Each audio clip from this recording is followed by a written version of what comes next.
बच्चे बूढ़े और जवान आज सब बैक पेन से परेशान है कि नहीं? That's hardly a positive thing to unify generations. So why is that? Back stiffness और back pain के कई गहरे कारण हो सकते हैं which I see getting missed by so many people. या तो पता नहीं या इग्नोर करते हैं. Hi, I'm Vani Bhalapava. Chronic conditions की मैनेजमेंट, रिहैबिलिटेशन और मूवमेंट साइंस के फील्ड में आप 20 साल से ज़्यादा के एक्सपीरियंस ने पेन इंक्लूडिंग बैक पेन को समझने का एक डीपर नज़रिया दिया है विच आई वांट टू शेयर। और बैक पेन से छुटकारा कौन नहीं चाहता? अगर बैक पेन पीछा छोड़ ही नहीं रही तो शायद आप ये रीजंस ओवरलुक कर रहे हैं। सम ऑफ दीज में एक्चुअली सरप्राइज यू। पहला, आपके फीट। जी हाँ, आपके पाँव। फ्लैट फीट या हाई आर्चेस जब होते हैं तो बॉडी वेट इवनली डिस्ट्रीब्यूट नहीं हो पाता, specially while standing and walking, और स्पाइन को कॉम्पनसेट करना पड़ता है। बैक मसल्स ओवरवर्क्ड रहते हैं और इसका result constant stiffness in your back. दूसरा, हिप्स का रोल। टाइट हिप्स या वीक ग्लूट्स, दोनों का मतलब कि लोअर बैक हर वक्त एक्स्ट्रा काम कर रही है, सिर्फ मसाज इस इम्बैलेंस को फिक्स नहीं करती। तीसरा, नेक और shoulder posture. Rounded shoulders, hunchbacked, prolong screen time आपके स्पाइन पे लोड डालते हैं। पुअर पोस्चर को कॉम्पनसेट करने से आपके बैक मसल्स टाइट हो जाते हैं, टाइट ही रहते हैं। चौथा, मूवमेंट डिफिशिएंसी। अब सिर्फ सिटिंग नहीं, लंबे टाइम तक एक ही पोजीशन में रहना जॉइंट लुब्रिकेशन को कम करता है।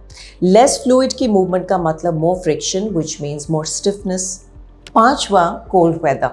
ठंड में मसल्स गार्ड मोड में चले जाते हैं, पोस्चर हमारा सबकॉन्शियसली चेंज हो जाता है और बैक मसल्स पे एक्स्ट्रा स्ट्रेन पड़ता है। छठा, न्यूट्रिशन गैप्स।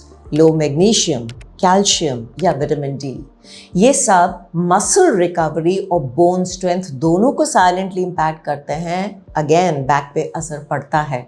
सातवां, अर्ली स्टेज मेडिकल साइंस। अगर रोज सुबह स्टिफनेस हो रही है तो आर्थराइटिस, ऑस्टियोपेनिया या ऑटो इम्यून के साइंस को रूल आउट करना ज़रूरी हो जाता है थ्रू इन्वेस्टिगेशन। सटल साइंस को प्लीज़ मत इग्नोर करिए। आठवां, इमोशनल स्ट्रेस। स्ट्रेस के टाइम हमारी बॉडी प्रॉपर्ली स्विच ऑफ नहीं करती। इवन ड्यूरिंग स्लीप हमारे मसल्स और नर्वस सिस्टम अलर्ट मोड में ही रहते हैं। ये माइक्रो टेंशन सुबह की स्टिफनेस बन सकती है। अब क्या कर सकते हैं? फीट अलाइनमेंट पे ध्यान दें, फुटवेयर और अगर ज़रूरी है तो इंसोल सही होने चाहिए, स्पेशली अगर काम वॉकिंग या स्टैंडिंग का है। हिप्स और कोर को स्ट्रॉन्ग बनाइए। लोअर बैक को सपोर्ट मिलता है जब हिप्स और कोर दोनों स्टेबल होते हैं।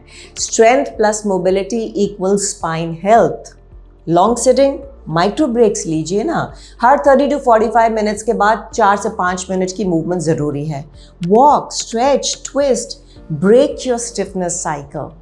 ठंड में कपड़ों की लेयरिंग के साथ पोस्चर और ब्रीदिंग पे फोकस ज़रूर दें, बैक की मसल टेंशन कम होती है। न्यूट्रिशन चेक कराइए ब्लड टेस्ट से, स्पेशली D3, कैल्शियम, मैग्नीशियम के levels.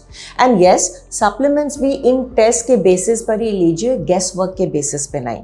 Daily emotional winding down, stretching, journaling और just 10 minutes of silence body को स्ट्रेस रिलीज करने का मौका तो दीजिए। बैक पेन भी इससे रिड्यूस होती है। बैक स्टिफनेस एंड पेन एक डीपर सिग्नल है, इग्नोर करेंगे तो एम्पलीफाई होता रहेगा and ignorance is not bliss. अगर आपको इस वीडियो से कोई भी वजह मिली जो शायद आपने पहले एक्सप्लोर नहीं करी या सोची नहीं, तो please like, share and subscribe. शायद आपके एक शेयर से किसी और को क्रॉनिक पेन से निकलने का रास्ता मिल जाए। मिलते हैं नेक्स्ट वीडियो में। Till then, take care of your back, move well and live pain free.